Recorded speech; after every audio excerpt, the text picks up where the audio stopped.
Hi, so today is November the 11th, 2025, which means that today is my 44th birthday.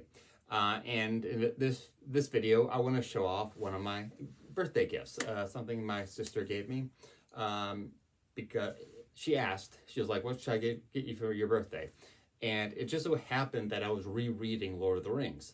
I was getting the book from the library, and I was in the middle of fellowship when she sent the email asking that question, and I was like, well, I'd kind of like to own Lord of the Rings because I was really enjoying it.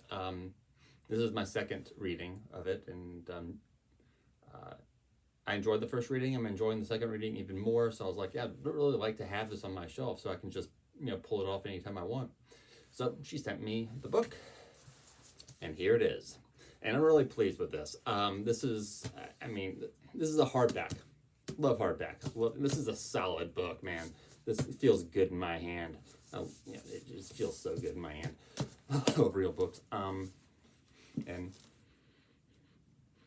love to smell books too. You can't do that with a digital file, man. So, anyway, this of course has a dust jacket on it, and it has a hole right here. So you can see the eye right here, and take the dust jacket off. It's just the eye peering out at you. And then turn it here, and that's the way it looks on the side.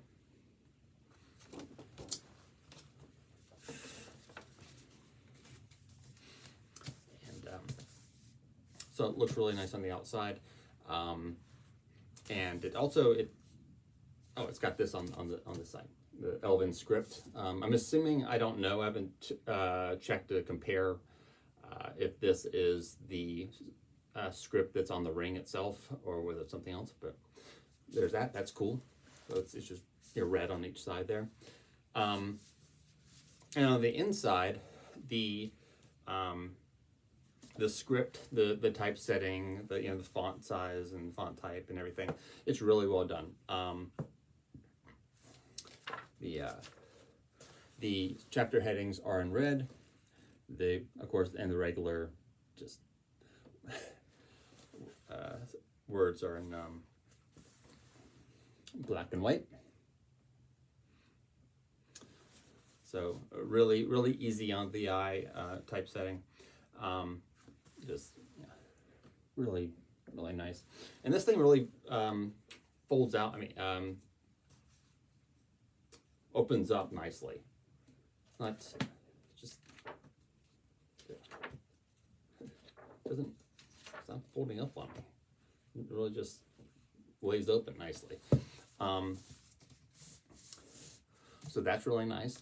And so I'm going to really enjoy reading this, not only because of the quality of the story itself and the storytelling itself, but also because of the presentation. And it also has illustrations by Tolkien himself. I didn't even know he did illustrations. So let's see. Let me show some of these illustrations in here. Let's see. Here's the hill, Hobbiton across the water. Cool, huh? And let's see. And then there was, let's see here. Well, let me actually just, it has a list of illustrations. I can just look this up. Illustrations, there we go.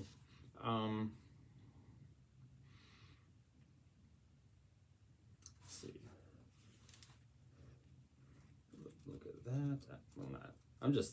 I'm looking through this for the first time, so let's see here.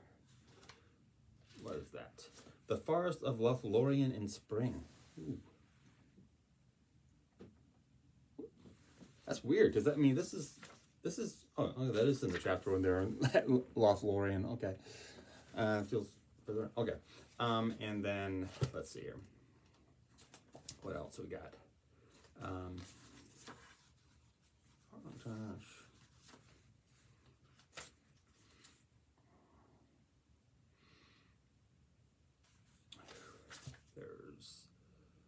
Let's see, Fangorn Forest, 458.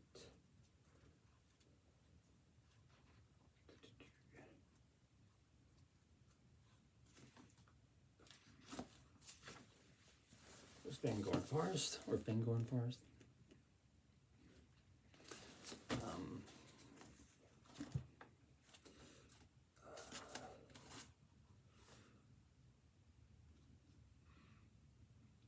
Let's see. Rivendell. It's got Rivendell. 216.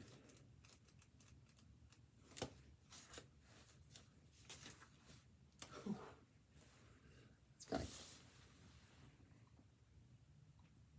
kind of almost reminds me of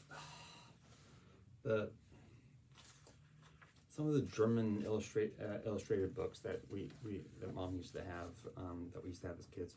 There must be a tiny bit of that.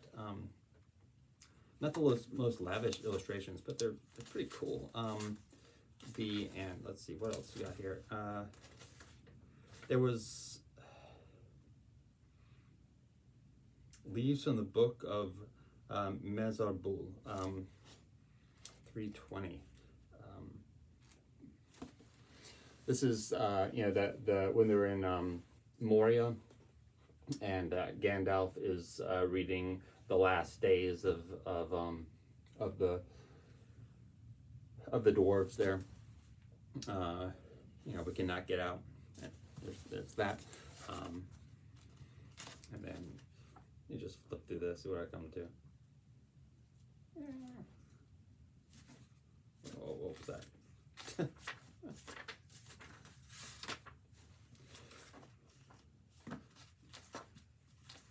Keep thinking I'm seeing stuff here. Ooh, looks like an illustration he did while he was writing. That's cool. Shelob's Lair, that's what that is. Let's see if I can find one more here. Just flipping. What's the next thing I can come across?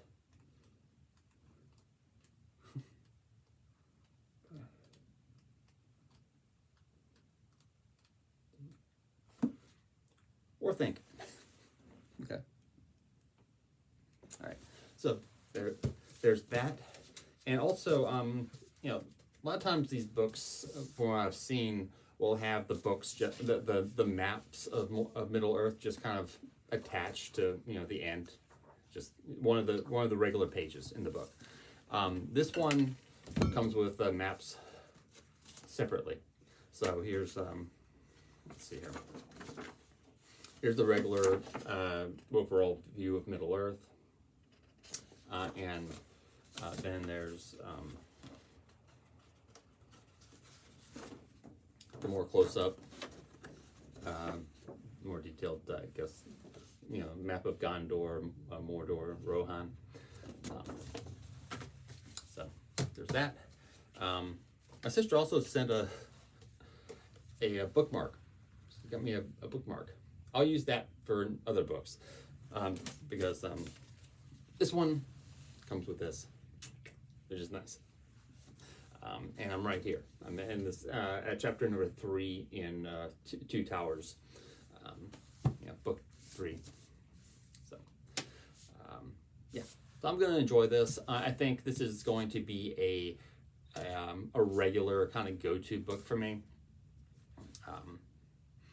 As I'm rereading it, as I'm reading it for the second time, I'm just really, really impressed by it and really enjoying it, and being like, man, this is something I really need to have, so I can, available, so I can just dip back into it whenever, because this is a beautifully written story.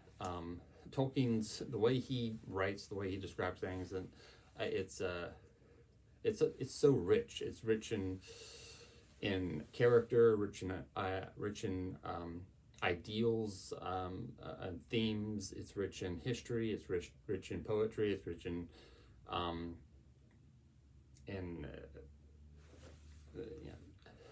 just the physical world itself, the way it looks. Such a richly detailed and richly told story.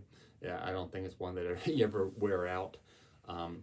I'm still very much a tourist in Middle Earth here, but glad to have the opportunity to tread this path on a regular basis, having it available to me. You know, I'm glad to have this on my bookshelf, and also glad to take it off my bookshelf and dip back into it, whether I'm you know, reading the whole thing from beginning to end, or just rereading a certain chapter, or rereading a certain poem or song. I mean, they're songs, but they're as written. They look like there's poems in here. So yeah. So thank you to my sister Gudrun for sending this to me. And that's the video. So anyway, thanks for listening. Bye.